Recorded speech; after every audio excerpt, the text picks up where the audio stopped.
Awalnya cuma mampir, akhirnya tinggal di rumah vampir.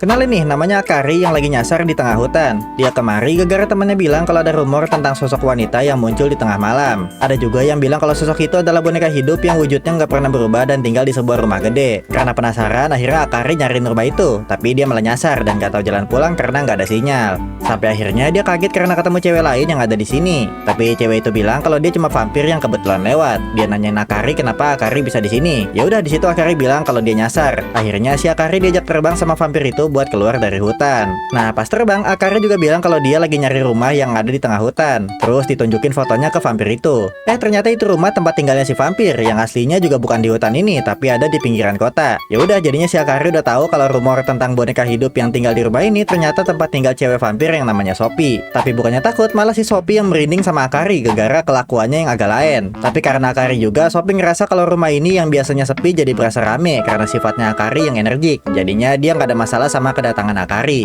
Dan sejak itu si Akari jadi tiap hari main ke sini. Sampai akhirnya gara-gara diasuh temennya, si Akari tiba-tiba datang bawa barang-barang di rumahnya dan bilang kalau dia mau tinggal di rumah ini biar bisa ketemu Sophie tiap hari.